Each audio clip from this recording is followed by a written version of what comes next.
lugu dalam pelajaran sejarah dan pelajaran leadership itu nggak baik. Ya, sebagai pemimpin, ajaran leadership, apakah leadership dari timur, leadership dari Islam, leadership dari Barat, dari Yunani, leadership dari Jawa, dianjurkan untuk pemimpin itu tidak boleh lugu. Ya. Apalagi katanya lugu itu singkatannya lucu dan goblok. Ini karena Indonesia ini negara keempat terbesar di dunia dari segi jumlah penduduk, negara sebesar Eropa. Di Eropa ada 27 negara, mungkin 29 negara sekarang. Kita satu negara. Anda bisa bayangkan, 29 kepolisian, kita satu kepolisian. 29 menteri pertahanan, kita satu menteri pertahanan. 29 angkatan darat, 29 angkatan udara, 29 angkatan laut, kita satu. Jadi mengelola, menjaga, membela, mengamankan negara kita bukan pekerjaan yang ringan atau biasa. Dan bukan saja kita negara begitu besar, 3 zona waktu, dari ujung barat ke ujung timur, sama dari London ke Moskow. Tidak hanya besarnya, tetapi kayanya luar biasa. Kekayaan kita luar biasa. Karena itu, dari ratusan tahun, negara-negara Eropa dari jauh datang ke sini mencari kekayaan di kepulauan kita, di Nusantara kita. Bukan kita yang ke sana, mereka yang ke sini. Jadi kita harus mengerti ini, saudara-saudara.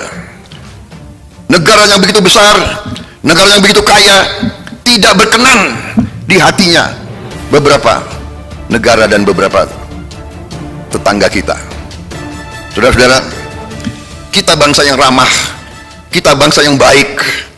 Kalau datang tamu, kita menerima dengan tangan terbuka. Ini sudah genetika kita, ini watak kita.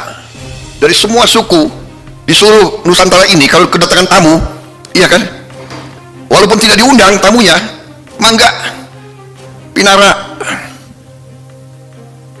Kalau kita kurang gula, ke tetangga pinjam gula, pinjam kopi. Begitu ramah kita. Suku-suku indigenous, suku-suku pribumi di seluruh dunia rata-rata begitu ramah, suka dengan kedatangan tamu. Tapi kadang-kadang kita tidak sadar, saking baiknya kita jadi lugu, ya. Masalah lugu dalam pelajaran sejarah dan pelajaran leadership itu nggak baik, ya. Sebagai pemimpin, ajaran leadership, apakah leadership dari timur, leadership dari Islam, leadership dari Barat, dari Yunani, leadership dari Jawa, dianjurkan untuk pemimpin itu tidak boleh lugu, ya. Apalagi katanya lugu itu singkatannya lucu dan goblok. Jadi kalau lugu itu tidak boleh, ya kan. Bahkan ajaran nenek moyang kita, eling lan waspada. Kita harus selalu ingat dan waspada. Saudara-saudara, kadang-kadang kalau Anda perhatikan leaders yang berhasil, ya, pemimpin perusahaan, entrepreneur yang hebat, apakah Warren Buffett, apakah Bezos, Steve Jobs, mereka mengatakan apa? Paranoia itu perlu bagi pemimpin, apalagi di bidang kita, di bidang security, di bidang pertahanan, di bidang keamanan. Saudara-saudara, dulu senior-senior saya angkatan 45 mengajarkan kepada saya dan lifting saya, mereka ajarkan selalu siap untuk keadaan yang paling jelek, bukan keadaan yang paling baik. Kita berharap, kita berdoa keadaan yang paling baik, tapi kita harus siap untuk keadaan yang paling jelek. Nah, ini kadang-kadang berat bagi kita di bidang kita, di bidang kemiliteran, di bidang kepolisian dan sebagainya. Karena masyarakat di seluruh dunia tidak suka kekerasan, tidak suka perang. Tapi kekerasan dan perang bagian dari sifat manusia. Ini sifat manusia. Jadi saudara-saudara, kita kalau kita mau menjaga republik kita, mau menjaga rakyat kita harus siap ke keadaan yang paling jelek. Nah ini kadang-kadang saya disalahartikan, ya kan? Pernah banyak yang mau menyampaikan bahwa Indonesia tidak ada musuh, bahwa tidak akan ada perang dalam berapa puluh tahun ke depan. Saudara-saudara, ada dan tidak adanya perang bukan urusan kita. Ada dan tidak ada huru hara bukan urusan kita. Kita harus siap menghadapi perang. Kita harus siap menghadapi setiap kegoncangan, kegaduhan. Kita berdoa, kita berharap untuk tidak ada. Tapi tugas kita dibayar oleh negara, kita dibentuk oleh negara, kita dipelihara oleh negara untuk siap menghadapi bencana apapun, saudara-saudara. Jadi, saudara-saudara, saya buka dengan itu, ya, di mana saya ingatkan saudara-saudara bahwa karena kayanya kita, karena kita ini ratusan tahun selalu diganggu. Portugis datang, Spanyol datang, Prancis datang, Belanda datang, Inggris datang, Jepang datang, ya kan? Mongol datang, hampir semua kekuatan dunia datang ke sini. Pertama dia bilang dia mau dagang, lama-lama dia bikin benteng, lama-lama dia akhirnya tanpa kita sadar kita dijajah. Saudara-saudara sekalian, that is our history. Ini latar belakang kita. Kita selalu diganggu. Kemudian begitu kita merdeka, kita perang. Kemerdekaan kita bukan hadiah. Kita perang. Dan pada saat perang itu, ya, kita tidak punya tentara. Kita tidak punya polisi. Polisi bangkit. Ada yang bekas polisi Belanda, ada yang bekas polisi Jepang, tentara juga begitu, bangkit. Tidak ada SK, tidak ada gaji. Tapi memang kalau nggak ada SK, sebetulnya lebih luas ya untuk kita. Enak juga zaman itu, dia langsung aja pangkat. Cak. Gue pantasnya apa? Lo pantasnya mayor, gue mayor.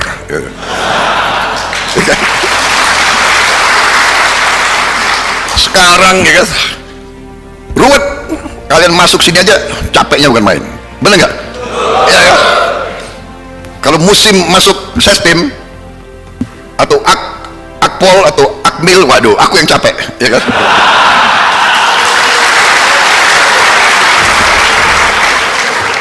Datang anak buah yang setia, ya kan?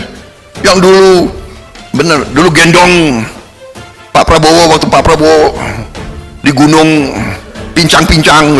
Sekarang datang, Pak, anak saya daftar akpol. Dalam hati saya, anak lo daftar, kok gue yang repot, ya kan? Tapi namanya, oke. Jadi apa yang kau harapkan? Pak, kalau bisa ada surat, ya kan? Ya udahlah, mana gue bikin surat juga, ya kan? Tapi surat saya selalu ada klausul, sepanjang memenuhi persyaratan yang ditetapkan, mohon agar calon ini dipertimbangkan untuk diterima.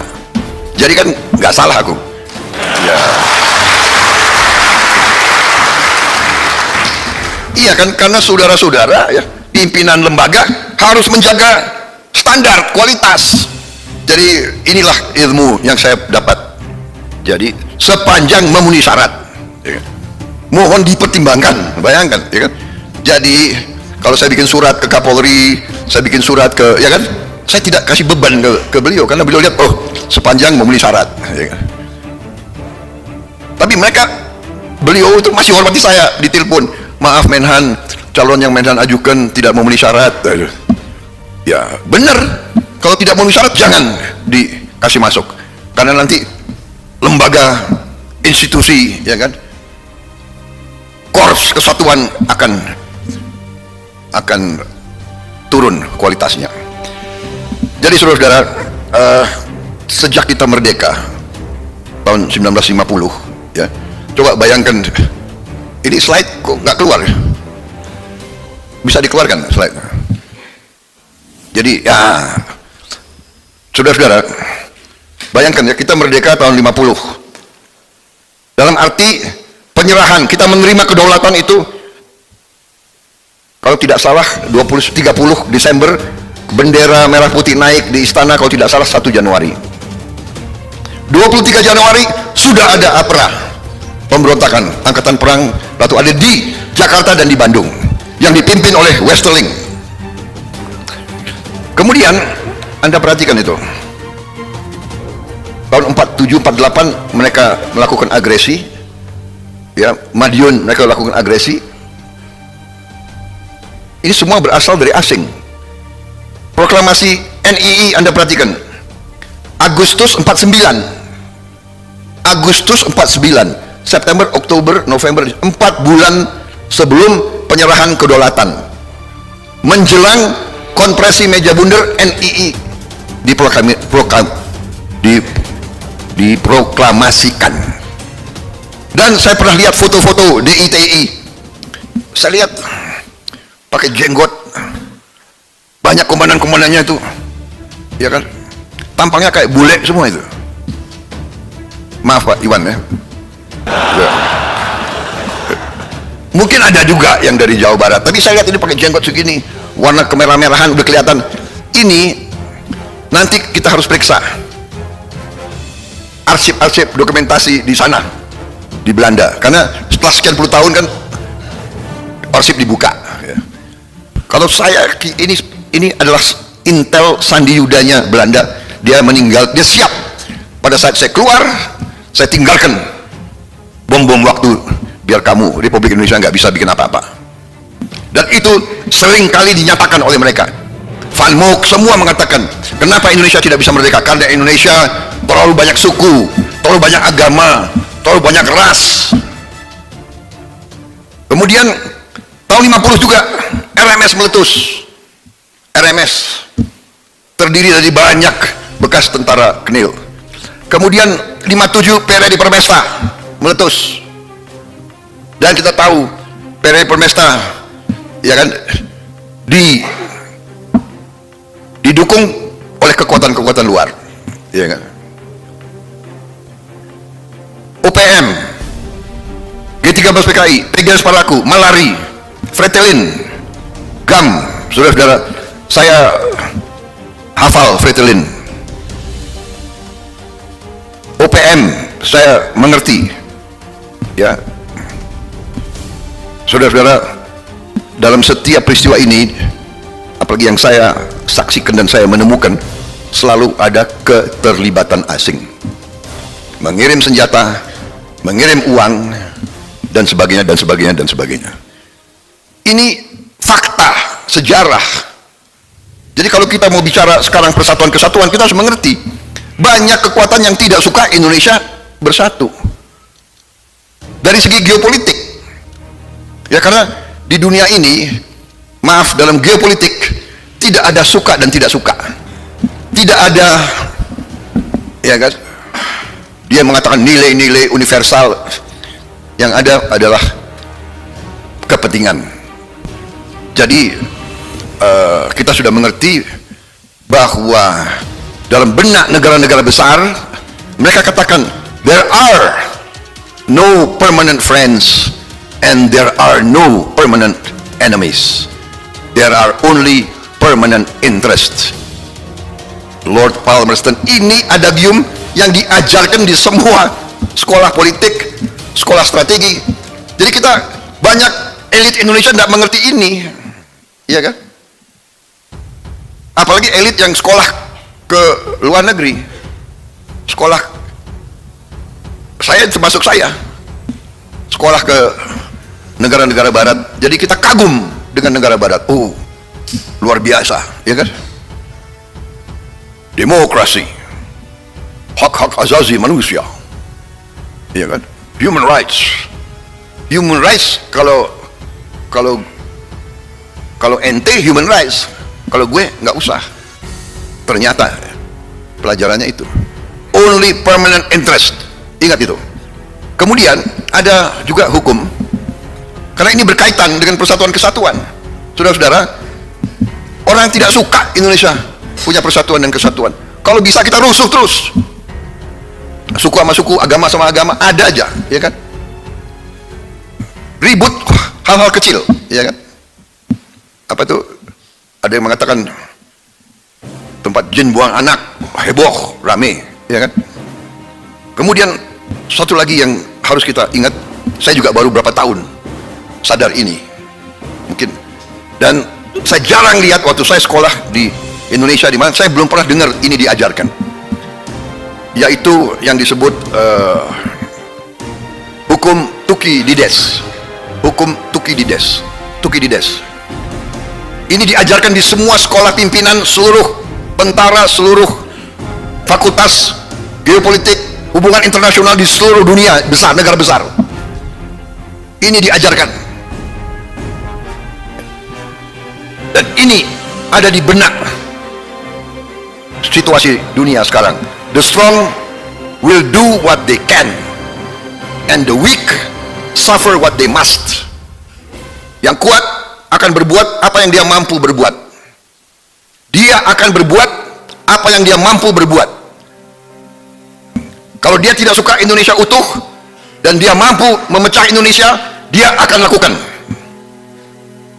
Tidak ada di sini sahabat dan tidak sahabat hubungan. Dia akan lakukan.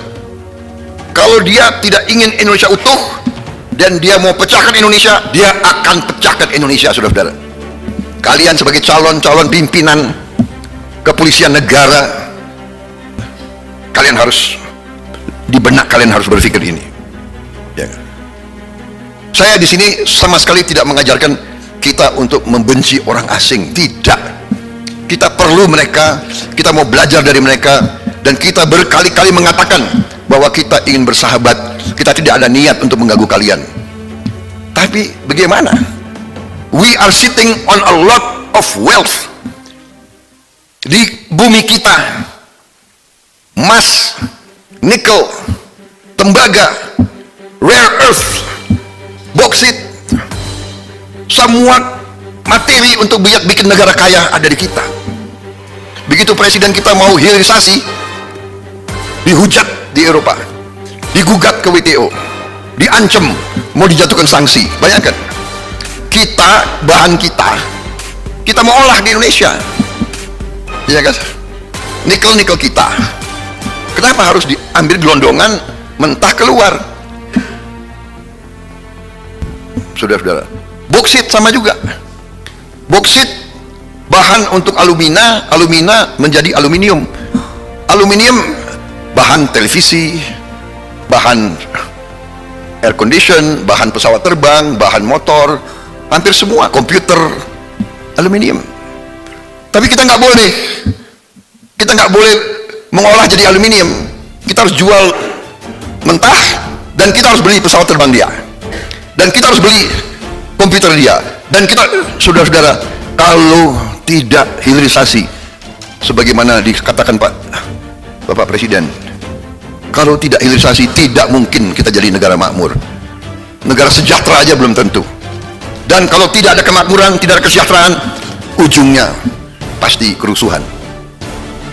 Kalau orang ya lapar, kalau anak-anak muda lihat ceng motor, dia juga pingin naik motor. Anak muda lihat, kok ini ada anak muda lain kok bisa naik mobil bagus ya, dia bagaimana perasaannya? Seorang tua datang dengan anaknya minta, saya pingin itu mainan, dia nggak punya uang. Jangankan mainan, mungkin makan besok dia susah. Tapi kalau kita kalau tidak berhasil kita hilirisasi, ya kita hilang kekayaan yang luar biasa, saudara-saudara. Dan ujungnya semua itu adalah kekayaan uang. Dengan uang, dengan kekayaan negara, kita bisa perbaiki gaji, kita bisa perbaiki kebutuhan semua. Jadi kita bisa hilangkan atau mitigasi, meminimalkan korupsi. Anda lihat di depan Anda bagaimana kalau kita olah di dalam negeri. Rumput laut aja, rumput laut kalau kita olah itu bisa 14 kali nilainya. Sekarang kita ekspor 14 kali. Katakanlah ikan ya, ikan kita ekspor tuna atau kita olah di Indonesia naiknya 18 kali nilainya. Udang kalau kita robah jadi bubuk udang itu 27 kali. Rumput laut ini saya kira karunia masa depan, karena ternyata rumput laut bisa untuk bahan pupuk. Pupuk sekarang sulit, langka karena perang di Ukraina. Kita tergantung sama bahan-bahan untuk dari luar. Kelapa sawit juga demikian. Kalau kelapa sawit kita olah di sini, itu kalau tidak salah keturunannya itu ada 57 atau lebih keturunan. Satu keturunan saja, margarin ya, itu nilainya tuh 79 kali daripada kita ekspor minyak kelapa sawit mentah, minyak mentah. Yang kita ekspor selama puluhan tahun adalah CPO, crude palm oil mentah, kayak crude oil, BBM mentah. Kalau kita rubah jadi ini bahan margarin, nilainya 79 kali, sudah. Dan saking takutnya mereka dengan kita olah margarin, semua bilang margarin bahaya, margarin apa itu, kolesterolnya etc, nakut-nakuti. Jadi kalau kita tidak sehat, bahaya, ya kan? Semua naiknya berpuluh kali lipat. Saudara-saudara, dengan kekayaan kita ini, kita tadi, the strong will do what they can. Nah sekarang pilihan kita, do we want to be weak or do we want to be strong? Jadi saudara-saudara, kalau Presiden menugaskan saya sebagai Menteri Pertahanan, beliau mungkin faham dengan sikap kita ingin berdiri di atas kaki kita sendiri, kita ingin sejahtera, kita ingin rakyat kita makmur, ya kan? Kalau kita tidak punya kekuatan untuk menjaga diri, kita akan diganggu dan dicopot, dihancurkan. Saudara-saudara, pernah ada studi di Harvard 30 tahun yang lalu. Sayang saya hilang bukunya.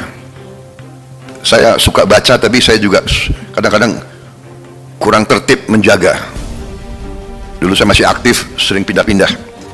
Jadi saudara-saudara, di studi Harvard ini, dia mengkaji negara-negara, pemerintahan imperium yang bertahan ratusan tahun. Kalau nggak salah dia pakai batas 300 tahun ke atas. Dan kalau kita batasi itu, ternyata hanya ada 12 atau 13 di seluruh dunia. Yang pertama selalu Imperium Tiongkok, 3000 tahun. Kemudian imperium di India, 2500 tahun. Kemudian Persia, ribuan tahun. Kemudian Imperium Romawi, 1000 tahun. Imperium Islam mendekati 900 tahun. Di benua Amerika, Maya dan Inka, 500 tahun. Kemudian Rusia mulai kalau tidak salah 1100 sampai sekarang masih ada Rusia, berarti 1000 tahun juga. Kemudian Inggris 400-500 tahun. Inggris sempat menguasai seperempat dunia.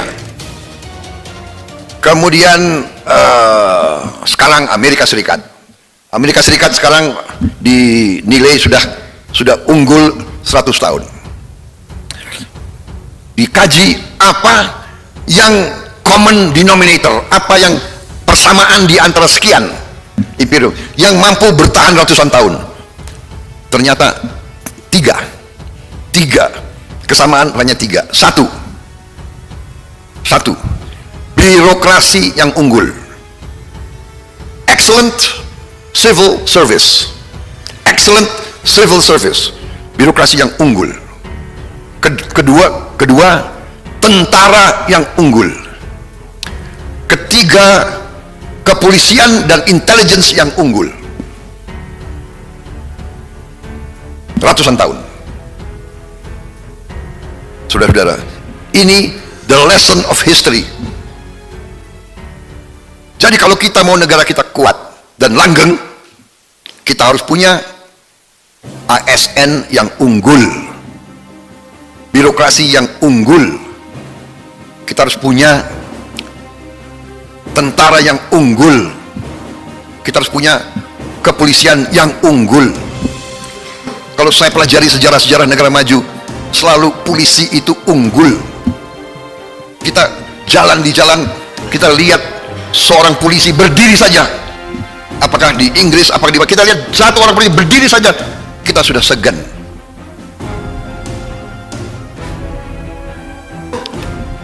We need an excellent police. Syarat untuk kita jadi negara hebat, saudara-saudara. Di mana saja. Dan kita tidak boleh anggap enteng. Bagaimana membangun tentara yang unggul, bagaimana membangun polisi yang unggul, memang harus dari pendidikan. Memang harus digembleng, diseleksi, semua itu dari pendidikan. Kita mau punya tim sepak bola masuk Piala Dunia, harus dari kecil diseleksi dan dilatih dan digembleng, ya. Karena itu ya saya sebentar lagi akan buka akademi sepak bola, ya, itu memang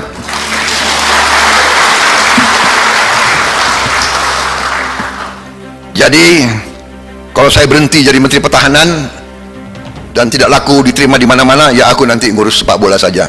Jadi, nanti saya undang kalian pembukanya, ya.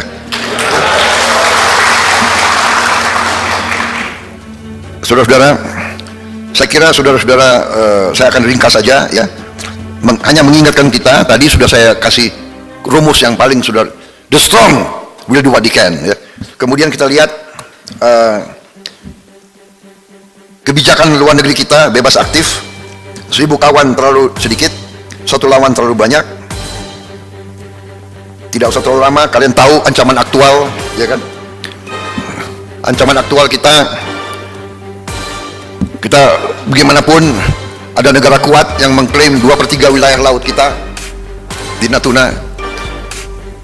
Kemudian konflik antara Amerika dan Cina sangat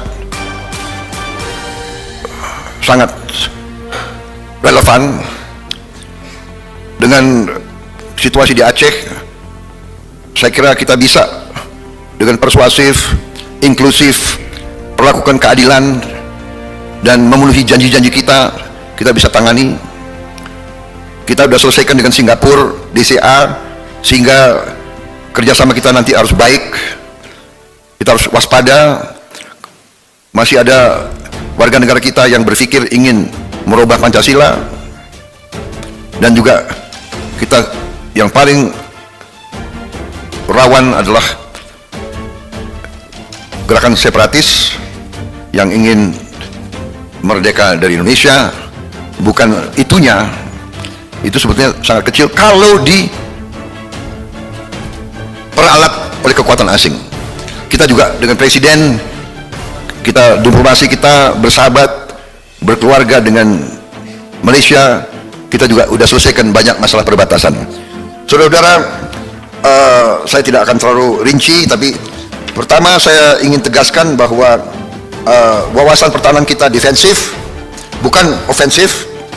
Kemudian bahwa untuk menjaga kedaulatan kita punya sistem pertahanan, yaitu sistem pertahanan kita adalah pertahanan keamanan rakyat semesta, dan pelaksananya adalah bahwa kita punya seluruh negara, seluruh rakyat terlibat kalau terjadi perang, ya.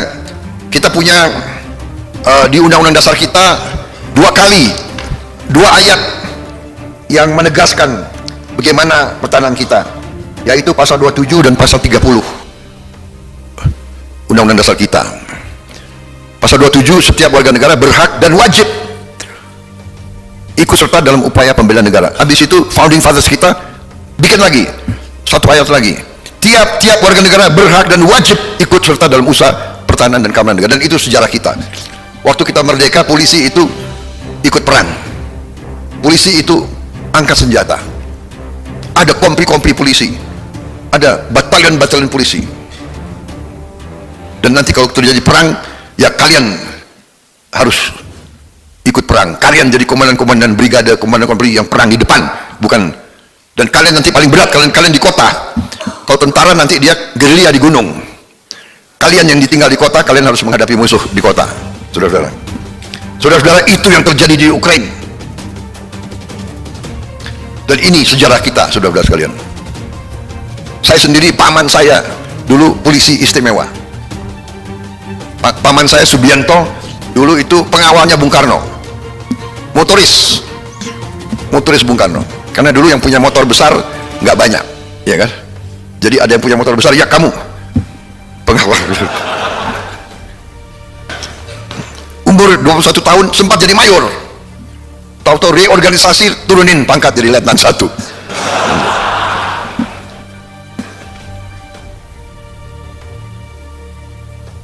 Jadi memang di banyak negara itu polisi istimewa ya disebut gendarmerie, disebut carabinieri, disebut constabulary. Itu ya istilah itu sebagai angkatan keempat sebetulnya. Dan kita sempat punya dulu sistem bahwa polisi itu angkatan kepolisian. Dan pemimpinnya dulu Menteri Panglima Angkatan Kepolisian. Saudara-saudara, cukup saya bicara saya kira tentang pertahanan ya. Tidak terlalu rinci. Sekarang saya injek bagian terakhir dari ceramah saya. Kemana kita akan pergi? Kemana kita akan pergi? Saudara-saudara, kita sekarang ekonomi ke-16 di dunia, dan semua angka menunjukkan bahwa kita menuju ke ekonomi ke-8, ke-7. Jadi nanti mungkin presiden kita bukan G20 lagi, dia akan ikut di G8 atau G7 ya. Jadi kalau kita lihat, masalahnya adalah kalau kita keluar dan prestasi kita, prestasi pemerintah di bawah Pak Jokowi sebenarnya sudah benar-benar dikagumi oleh seluruh dunia. Kita sekarang inflasinya 4%. Coba lihat di negara mana di dunia 4%. Yang lebih baik dari kita mungkin Cina, Tiongkok 1,8%. Tapi sistemnya Tiongkok kan lain, ya kan? Mungkin ada pengusaha mau naikin harga, dipanggil aja, turunin, besok dia langsung turun, ya kan? Kalau nggak turun, ya hilang untuk setahun. Itu sistemnya lain sama kita, saudara-saudara, ya. Pertumbuhan ekonomi kita 5%, bayangkan, lebih baik dari banyak negara. Inggris aja 0,2, Singapura yang dari dulu selalu kita kagum 0,4. There must be something that we have done. Kita 5%. Hanya kelemahan kita sebagai bangsa, sering tidak mau mengakui keberhasilan kita sendiri. Nggak tahu, mungkin terlalu lama dijajah kita kali ya. Jadi kita ini minder, apa itu ya, punya rasa rendah diri. Rendah diri. Kalau ada tim sepak bola kita berhasil, ya kan, 32 tahun tidak berhasil, hari ini berhasil, wah rakyat baru. Sekarang ini pemerintah kita berhasil, tapi banyak yang tidak mau mengakui. Kapten kesebelasan kita ya Pak Jokowi, ya kan? Aku ya striker lah, ya kan? Iya kan? Ya kalau menang ya beliau dapat piala, yang pegang piala kan beliau, benar nggak? Itu kenapa kita ya kan masih ada, kalau saya perhatikan ya, mau perubahan lah, ya kan? Kalau sudah bagus bukan perubahan yang kita mau, tapi peningkatan kemajuan, perbaikan apa yang sudah ada, kan begitu. Tapi saya nggak boleh kampanye di sini ya, jangan. Nanti dimonitor lagi. Saya tegaskan di sini ya, saya bicara kebangsaan. Saudara-saudara, Coba, kalau kita mau meningkat negara maju, walaupun 5% hebat, 5% tidak akan cukup. Saudara-saudara, kalau Anda lihat, ya, warna-warna itu, yang gelap itu 7%. Kalau kita bisa 7%, tahun 2045 kita, per kapita kita kurang lebih $18.000 setahun, per kapita kita. Sekarang kita di 4.000. Kalau perkembangan kita 6%, tahun 2045 14.000. Kalau kita hanya 5%, ya kita tidak akan lolos menjadi negara maju, kita jadi middle income. Itu yang disebut middle income trap. Jadi kita harus 6-7%. Nah, saudara-saudara, kita sekarang memiliki kesempatan karena kita ada yang disebut bonus demografi. Bonus demografi adalah usia produktif. Usia produktif ini, kalau tidak salah, umur 18 sampai 35. Nah, kalau mayoritas bangsa kita itu usia produktif, kita bisa manfaatkan ini untuk kita take off. Dan kurang lebih kita hanya punya 13 tahun. Karena itu presiden kita mengatakan waspada, waspada, 13 tahun untuk kita bangkit. Mulai tahun 2025. Tahun 2038 kita bangkit atau kita terus sebagai negara menengah. Saudara-saudara, banyak sekali yang ingin saya sampaikan, tapi saya kira saya akan batasi, ya. Saya buka sesi pertanyaan. Tapi sebagai penutup, saya ingin putarkan sedikit video, hanya 7 menit, untuk visualisasi rencana pembangunan pertahanan kita. Karena saudara-saudara, bagian dari hankam rata. Kita butuh polisi yang kuat, polisi yang unggul. Karena saudara-saudara, salah satu ancaman terhadap kedaulatan tidak hanya terbuka senjata, tapi kadang-kadang seperti narkoba. Narkoba itu ancaman bagi keselamatan bangsa kita. Kalau tidak salah, kalian yang tahu angka yang lebih akurat, saya pernah disampaikan oleh profesor dari UI bahwa hampir 5 juta penduduk kita terpapar narkotika. Hampir 5 juta, sebesar Singapura. Bayangkan, kalau ini tidak kita hentikan, kalau ini terus naik, bayangkan kita 15 tahun lagi, 20 tahun lagi, yang kita harus take off, tapi usia produktif kita kena narkoba. Karena ini, saudara-saudara, kalian di garis depan. Kalian yang akan menentukan Indonesia jadi negara hebat atau negara lumpuh. Bayangkan kalau anak-anak muda kita terpapar narkoba. We cannot do anything. Sekarang saya minta dipaparkan visualisasi sistem pertahanan kita. Begitu saya jadi Menteri Pertahanan, saya dipanggil Presiden. Beliau katakan, Menhan, saya minta rencana 25 tahun. Tolong disusun rencana 25 tahun. Saya susun, saya tiap 2-3 bulan beliau tanya, gimana Menhan, sudah jadi? Sebentar Pak. Begitu jadi, saya susun, dan inilah kita beri nama Perisai Trisula Nusantara. Karena ini pertahanan Trisula, yaitu 3 angkatan, ya. Karena saya tidak bertanggung jawab atas kepolisian, ya.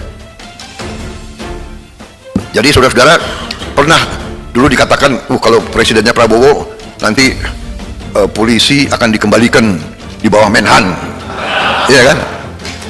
Atau di bawah Mendagri, atau di bawah Men apa gitu, benar nggak? Coba bayangkan kalau saya jadi presiden.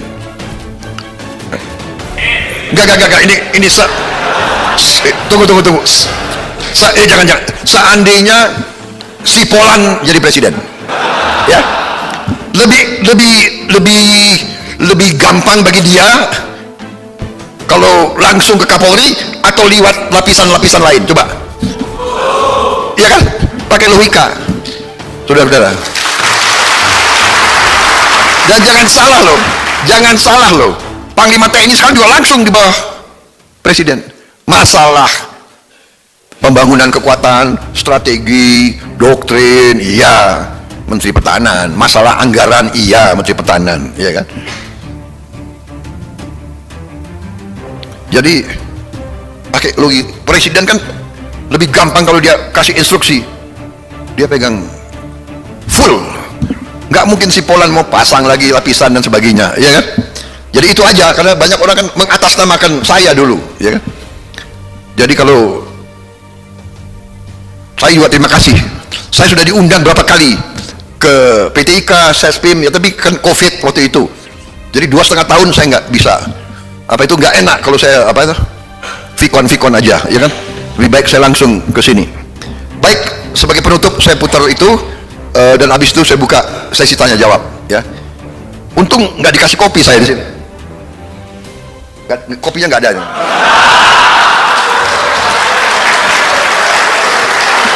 Enggak. Tapi saya menduga ini sengaja. Nggak mungkin polisi berbuat tanpa perhitungan gitu. Karena mereka sudah tahu kalau satu kopi untuk Prabowo itu 3 jam minimal. Dan saya dulu pernah duduk seperti kalian. Iya kan? Benar nggak? Kalian di dalam udah mau bilang pas, ya kan? Baik, putarkan dulu. Untuk kita kuat. Tapi minimal kita sudah berusaha ke arah situ. Jadi saudara, apa ini semua ya dalam rangka persatuan dan kesatuan. Tadi saya sebut untuk menjaga persatuan dan kesatuan kita, dalam kita harus punya kekuatan untuk menjaga kekayaan kita yang begitu besar. Tentunya nanti tidak hanya kekuatan menjaga, tapi kita harus bisa menghasilkan manusia yang unggul, yang bisa mengelola dan merubah kekayaan alam itu menjadi kekayaan, menjadi produk. Kita harus menjadi bangsa yang mengolah, kita harus menjadi bangsa yang manufaktur, produksi. Itu menurut saya kunci terhadap kemampuan kita menjaga keutuhan. Karena ujungnya daripada keberhasilan suatu negara, ujungnya adalah kemampuan negara itu mensejahterakan rakyatnya. Dan bagaimana kita sejahterakan rakyatnya, memberi pekerjaan, lapangan kerja dan gaji yang wajar, hanya kalau kita bisa mengelola semua kekayaan kita. Dan karena itu kita harus punya kekuatan. Saya kira itu dari saya, dan saya sekarang membuka kesempatan untuk tanya jawab. Kalau tidak ada pertanyaan, lebih bagus lagi. Dan saya yakin teman-teman udah jangan banyak-banyak pertanyaan kan gitu. Ini hari Jumat kan gitu kira-kira. Tapi nanti kalau saya nggak buka, dibilang saya takut menjawab. Silakan. Ya, silakan. Ada mic supaya saya bisa. Baik, terima kasih Jenderal. Assalamualaikum warahmatullahi wabarakatuh.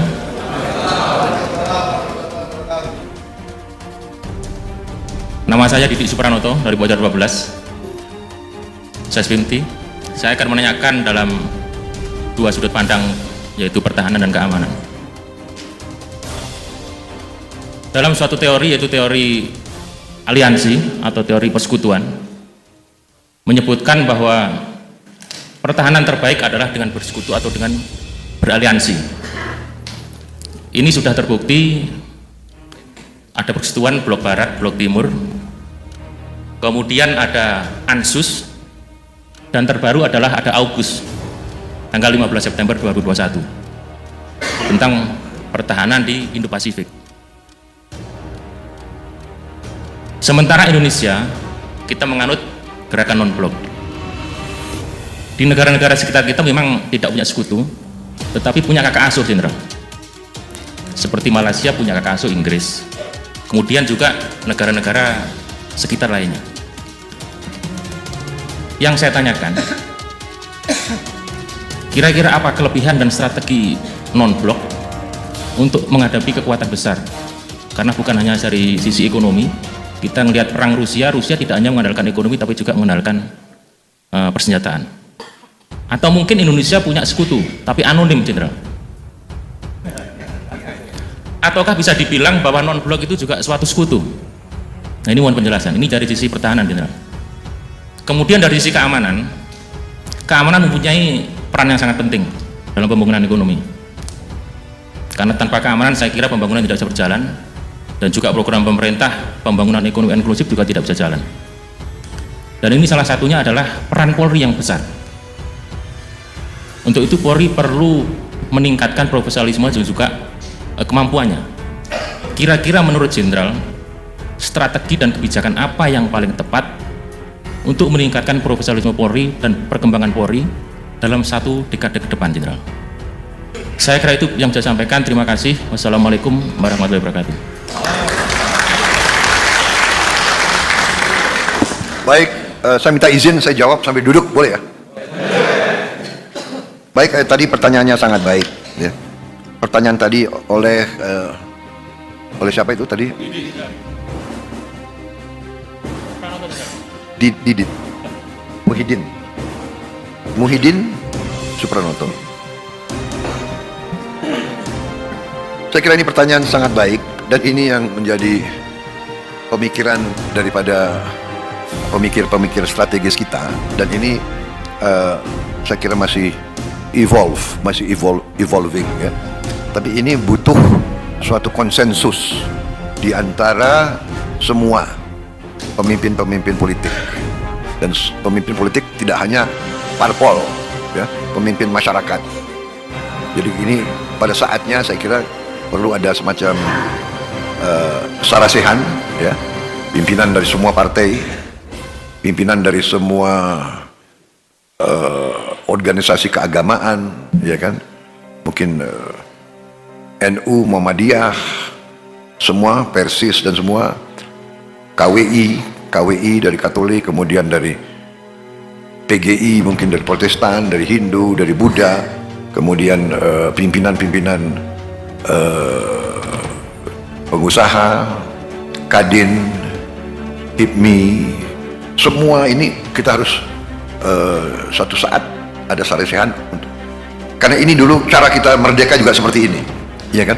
Tidak serta-merta proklamasi, tapi ada proses yang panjang, ya kan? Tokoh-tokoh berembuk, semua berdiskusi bagaimana lagu kebangsaan kita, Sumpah Pemuda, dari Sumpah Pemuda tahun 28 sampai 45, ya kan? 17 tahun.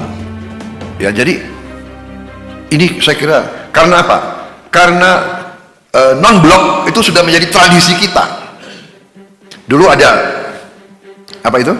Blok Barat, blok komunis, non-komunis. Kita memilih non-blok, kita tidak mau. Ini sudah tradisi kita. Untuk kita rubah tradisi ini perlu ada suatu proses pemikiran-pemikiran ya. Ada yang berpendapat aliansi itu memberi jaminan ya. Istilahnya the power of the many, kekuatan yang banyak begitu ya. Jadi kalau kita sendiri-sendiri kita bisa dikerjain. Tapi ada juga yang berpendapat loh ini 1000 kawan terlalu sedikit, 1 lawan terlalu banyak. Itu termasuk filosofi kita juga, dan filosofi itu sekarang istilahnya menguntungkan kita. Dengan Cina dan Amerika sedang bersaing dengan keras, dan di mana diperkirakan Cina bisa nyalip Amerika di bidang ekonomi, mungkin kita adalah bisa menjadi semacam kawan kedua pihak. Jadi kita bisa menjadi mediator dan kita bisa diterima di dua belah pihak. Risikonya kalau kita non-blok, kita harus kuat. Jadi istilahnya netral tapi kuat. Armed neutrality, itu selalu begitu. Armed neutrality. Jadi semua kayak negara Swiss, dia netral, tapi seluruh rakyat sudah disiapkan. Di sana senjata ada di rumah tiap warga negara. Bayangkan, mereka pulang bawa senjata di rumah masing-masing. Di Finland seperti itu, di Swedia seperti itu. Jadi mereka neutral tapi armed. Nah sekarang Finland sama Swedia nggak berani neutral, dia gabung sama NATO. Swiss sama Austria masih netral. Jadi benar, kalau kita mau netral kita harus kuat. Kalau kita mau non-blok terus, tapi merubah dari non-blok perlu proses. Ya. Ini sedang kita debat terus. Tapi begini, kalau saya berpendapat ya, kita tuh sebaiknya kita tetap non-blok. Dan kita harus yakinkan kita tidak mengancam siapa-siapa, tapi jangan coba ganggu kita. Gitu masalahnya. Yang kedua, kita butuh polisi yang unggul. Saya sudah katakan tadi, apa strateginya? Kalau menurut saya, semuanya itu mulai dari manusia, SDM. Jadi kuncinya adalah lembaga pendidikan. Jadi pendidikannya harus baik, pendidikannya harus unggul, seleksinya harus baik, ya. Seleksinya harus benar-benar tadi yang saya katakan konsekuen. Di lingkungan pertahanan di TNI saya coba melaksanakan itu. Mulai dari SMA Taruna Nusantara, di Universitas Pertahanan saya coba dengan sistem merit, prestasi, merit. Kadang-kadang kita kehilangan bibit-bibit unggul karena tidak terpantau, ya. Jadi ini yang tantangan. Universitas sipil pun juga tidak terpantau. Jadi kalau menurut saya sekarang sudah terbukti di mana-mana sistem neoliberal tidak bermanfaat bagi kita. Sistem neoliberal tidak bermanfaat. Setelah 20 tahun mungkin kita baru sadar sekarang, ya. Jadi universitas harus kembali benar-benar tidak pungut bayaran. SMA, SMP, SD, semua sekolah negeri tidak boleh pungut bayaran. Masuk universitas juga, universitas negeri, universitas swasta terserah. Universitas negeri juga harus kembali seperti dulu. Jadi benar-benar, dan harus kita bibit unggul, harus kita cari, dan kita harus kasih beasiswa bagi mereka yang pintar-pintar. Dan kita punya banyak anak-anak pintar, tidak terpantau. Jadi waktu di Universitas Pertahanan dan di SMA Taruna Nusantara, sekarang saya bikin persyaratan masuk harus IQ 120 minimal. Kemudian masuk Unhan sekarang matematika dan fisika harus 9. Harus 9. Masuk SMA Taruna Nusantara juga demikian. 120 dan matematik 9. Fisika 9. Dan ternyata banyak yang memenuhi syarat.